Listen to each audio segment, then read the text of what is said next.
नमस्कार साथियों, एक बार फिर से आप सभी का देव विद्यापीठ के इस खूबसूरत से प्लेटफॉर्म पर स्वागत करते हैं।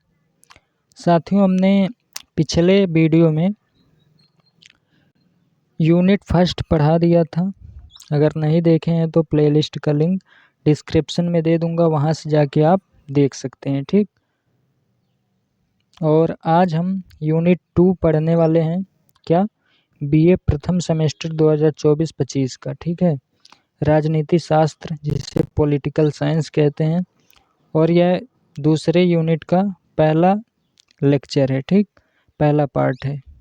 इसके बाद दूसरा पार्ट हम कवर कराएंगे। और इससे पहले जान लीजिए कि ये जो दूसरा यूनिट आपका है, ये थोड़ा सा मतलब लेंदी है, यानी कि थोड़ा सा बड़ा है, तो इसमें टाइम लगेगा और थोड़ा सा कठिन भी है। तो आप चिंता मत कीजिएगा, एकदम आसानी से समझेंगे। ठीक है, हलवा एकदम बना देंगे।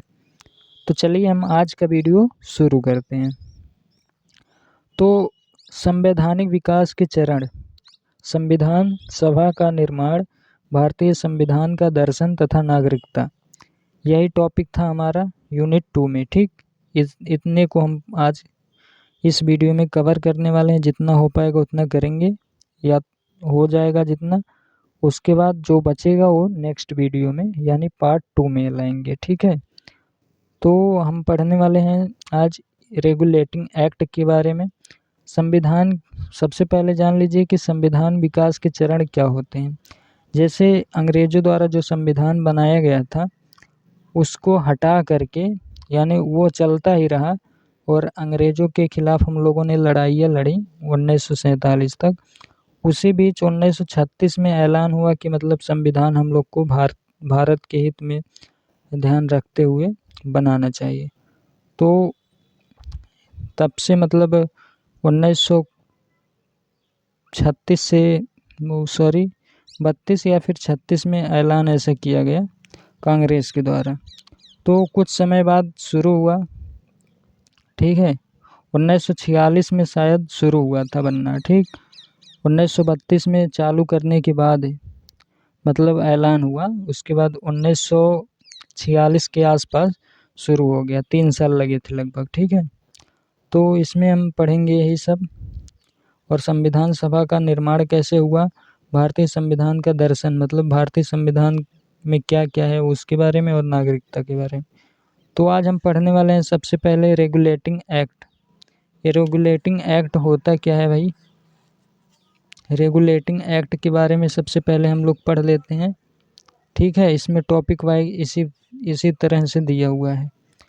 तो रेगुलेटिंग एक्ट 1773 में आया था। ठीक, अब रेगुलेटिंग एक्ट है क्या, इसके बारे में पढ़ने जा रहे हैं। ठीक, तो बंगाल पर गवर्नर जनरल का शासन हुआ 1773 में। क्या हुआ? रेगुलेटिंग एक्ट जब आया तो क्या हुआ? बंगाल पर गवर्नर जनरल का शासन हुआ। अब गवर्नर जनरल क्या होता है? गवर्नर जनरल उसी को कहते हैं, जिस तरह से भारत में आज राष्ट्रपति का स्थान है, उसी तरह उस समय गवर्नर जनरल का स्थान था बंगाल पर। ठीक, बंगाल कहाँ पड़ता है? कोलकाता में पड़ता है। ठीक है, तो उस समय क्या था? बंगाल पर गवर्नर जनरल का शासन था। गवर्नर जनरल जैसे आज राष्ट्रपति होते हैं भारत के, उसी प्रकार उस समय राष्ट्रपति के जगह पे गवर्नर जनरल होते थे। 4 सदस्यीय परिषद में निहित मद्रास, बम्बई की प्रेसिडेंसियां बंगाल के अधीन की गई। ठीक, मैं शॉर्टकट एकदम बता रहा हूँ, लेकिन आप लोग जब पेपर में लिखेंगे तो एकदम डिटेल में लिखेंगे कैसे क्या हुआ। ठीक है, मैं कहानी के जैसे बता रहा हूँ और शॉर्टकट लिख के। ठीक, तो 4 सदस्यीय मतलब 4 लोगों सदस्य को ले करके एक परिषद बनाया गया। अब उसके अंतर्गत मद्रास, बम्बई की प्रेसिडेंसियाँ मतलब केंद्र शासित प्रदेश को प्रेसिडेंसी कहते हैं। ठीक, तो मुंबई, मद्रास और बंगाल जो थी ये प्रेसिडेंसियाँ थी। ठीक, तो मुंबई और बंगाल को बंगाल के अधीन किया गया। बंगाल को बहुत महत्व दिया जाता था ब्रिटिशों द्वारा। कानून बनाने का अधिकार में बोर्ड की अनुमति, यानी जो कानून बनाया जाता था उस समय, उसमें केवल गवर्नर जनरल को ही, जैसे राष्ट्रपति आज के भारत के हैं, केवल उन्हीं को शासन मतलब ऐसा अनुमति न दे करके बोर्ड को भी अधिकार मिला कि आप लोग भी इसमें योगदान देंगे, ठीक। और बंगाल में एससी की स्थापना, मतलब सुप्रीम कोर्ट की स्थापना हुई। कहाँ? बंगाल में, जहाँ की ममता दीदी हैं आपकी, वही बंगाल में सुप्रीम कोर्ट की स्थापना हुआ सबसे पहले, ठीक। उसके बाद ईस्ट इंडिया कंपनी के कार्यों में आप लोग जानते ही होंगे कि गुजरात के सूरत में सबसे पहले ब्रिटिश आए और वहाँ उन्होंने एक कंपनी की शुरुआत की। तो या कंपनी कहिए या ईस्ट इंडिया कंपनी कहिए, बात एक ही है। तो उसमें जो ईस्ट इंडिया कंपनी थी, उसमें उसके कार्य जो थे, उसके कामों में पहली बार, मतलब प्रथम बार ब्रिटिश संसद का हस्तक्षेप हुआ। कब? जब रेगुलेटिंग एक्ट आया था 1773 में, ठीक। तो इतना आपको समझ में आ गया। आगे चलते हैं। उसके बाद क्या है? पिट्स इंडिया, ठीक है। पिट्स इंडिया एक्ट के बारे में हम पढ़ने वाले हैं, तो चलिए ये भी देख लेते हैं पिट्स इंडिया है क्या। पिट्स इंडिया एक्ट 1784, यानी 1784 में आया था क्या? Pitt's India act. ब्रिटिश संसद द्वारा कंपनी पर आधिकारिक नियंत्रण। जो ब्रिटिश संसद थी और जो कंपनी थी वो दोनों अलग अलग थे, ठीक है।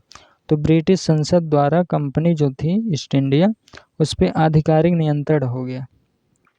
परिषदों की संख्या 4 से घटाकर 3 की गई।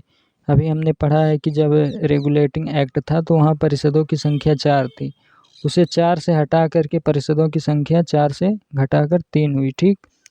इंग्लैंड के यानी ब्रिटेन के 6 आयुक्त को लेकर नियंत्रण बोर्ड की स्थापना हुई।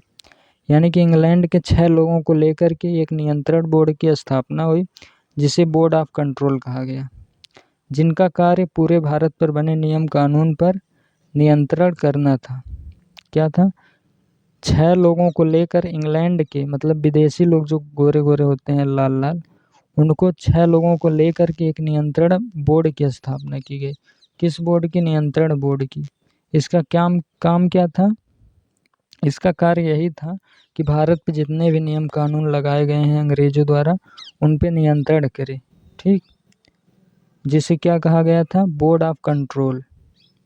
तो आगे चलिए हम देखते हैं क्या है आगे। आगे आपका आ गया है 1786 के अनुसार। 1786 के अनुसार क्या है भैया? 1786 के अनुसार गवर्नर जनरल को विशेष स्थितियों में परिषद के निर्णय रद्द करने का अधिकार मिल गया। जो गवर्नर जनरल थे, ठीक, यानी कि राष्ट्रपति, इस समय जैसे भारत के राष्ट्रपति हैं, उस समय भारत के गवर्नर जनरल हुआ करते थे जो अंग्रेज थे।